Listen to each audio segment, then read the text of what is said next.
ভোগৰ উৎসৱ ভোগালী বিহুলৈ মাজত মাথো কেইটামান দিন বাকী। ৰাজ্যৰ বিভিন্ন প্ৰান্তত এতিয়া ভোগালীক আদৰাৰ ব্যাপক প্ৰস্তুতি চলিছে আৰু মই বৰ্তমান উপস্থিত আছোঁ খুমটাইৰ চিনাতলী অঞ্চলত এটা চুবুৰীত এই মুহূৰ্তত মই উপস্থিত আছোঁ আৰু সকলোৱে লগে ভাগে হেঁপাহৰ ভোগালীক আদৰাৰ ব্যাপক প্ৰস্তুতি চলিছে।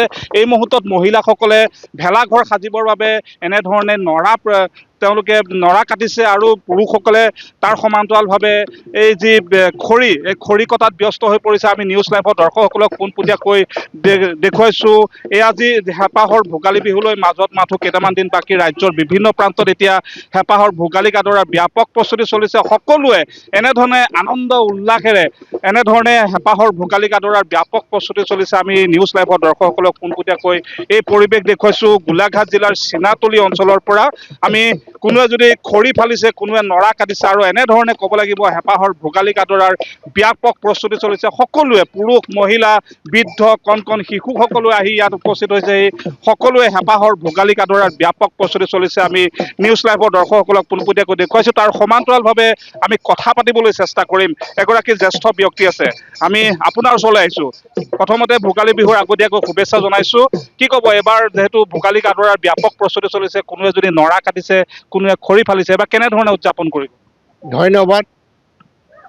২৬ চনৰ প্ৰথম মাঘ মাহৰ এই ভোগালী উৎসৱত আমি সকলোৱে ইয়াতে সমবেত হৈ আমাৰ চহা কৃষকৰ যি খেতি, সেই খেতি চপোৱাৰ পিছত আনন্দ উল্লাসেৰে আমি এই চুবুৰীটোৰ আমাৰ ২৫ ঘৰ ব্যক্তি একেলগে আমি বহুত বছৰৰ পৰা ইয়াতে এই অনুষ্ঠানটো কৰি আহিছোঁ আৰু আমি উৰুকাৰ দিনা ভোজে ভাতে এসাঁজ সকলোৱে মিলি খাবৰ বাবে আৰু তাৰ পিছত আমি পুৱা দিয়ে আমি ভগৱানৰ ওচৰত অগ্নি সেৱা কৰি সকলোৱে মংগলৰ কাৰণে প্ৰাৰ্থনা কৰোঁ, যাতে দেশ আৰু ৰাজ্য গাঁৱৰ আমাৰ প্ৰতিঘৰ ব্যক্তি ঘৰে ঘৰে শান্তি বিৰাজ কৰে, সেইটো কামনা কৰি আমি অগ্নিৰ ওচৰত আমি সকলো প্ৰতিজ্ঞাবদ্ধ হওঁ।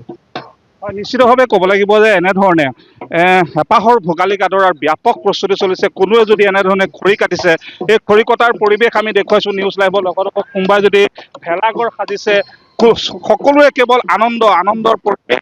আমি এই খৰি কটাৰ পৰিৱেশ দেখুৱাইছোঁ। তাৰ সমান্তৰালভাৱে আমি কথা কৰিম। মই আপোনাৰ ওচৰত আহিছোঁ দাদা, কি ক'ব, যিহেতু আপোনালোকে ভোগালীক আদৰাৰ ব্যাপক প্ৰস্তুতি চলাইছে, এবাৰ কেনেধৰণে উদযাপন কৰিব? ভোগালী এবাৰ হাঁহে মাহে আমি ইয়াত বেভাগ খাম বুলি ভাবিছোঁ।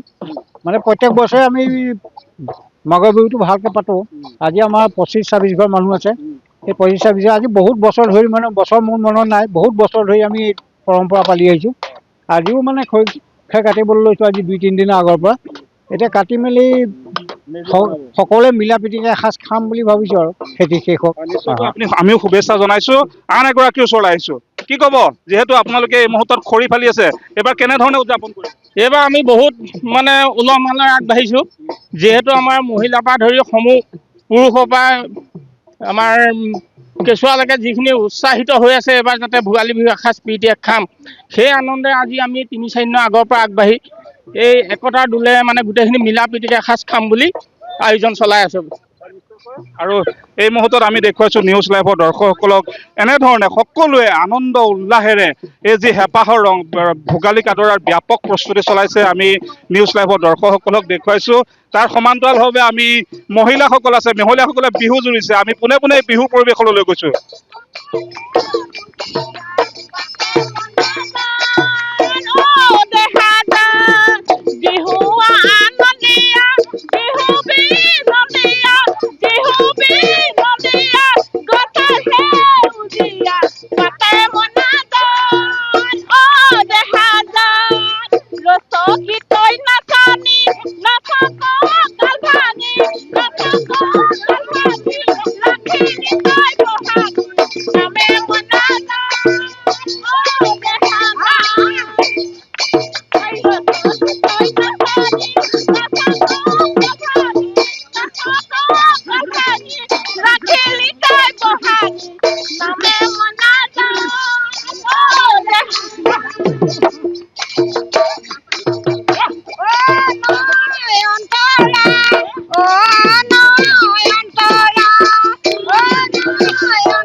এগৰাকী বৰাইদেক লগ পাইছো। কি ক'ব, এইবাৰ বিহু পাতিব? এইবাৰ বিহু পাতিম বুলি ভাবিছো। এইটো পৰম্পৰা আমাৰ বিহু চলি আহিছে। প্ৰায় 25 ঘৰ মানুহে আমাৰ বিহু পাতে।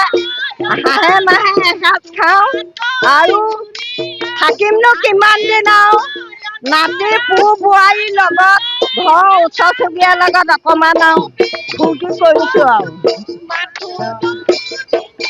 নিশ্চিতভাৱে ক'ব লাগিব যে আৰু এনেধৰণে ক'ব লাগিব হেঁপাহৰ ভোগালী আদৰাৰ ব্যাপক প্ৰস্তুতি চলিছে। আৰু ৰাজ্যৰ বিভিন্ন প্ৰান্তৰ সমান্তৰালভাৱে আমি গোলাঘাট জিলাৰ চিনাতলি এই পৰিৱেশ দেখুৱালো। আগতীয়াকৈ হেঁপাহৰ ভোগালী আদৰাৰ ব্যাপক প্ৰস্তুতি চলিছে। সকলোৱে নাচি বাগি ভেলাঘৰ নিৰ্মাণ কৰিছে, মেজি নিৰ্মাণ কৰিছে। সকলোৱে এনেধৰণে আনন্দ মনেৰে হেঁপাহৰ ভোগালী আদৰাৰ ব্যাপক প্ৰস্তুতি চলোৱা পৰিলক্ষিত হৈছে।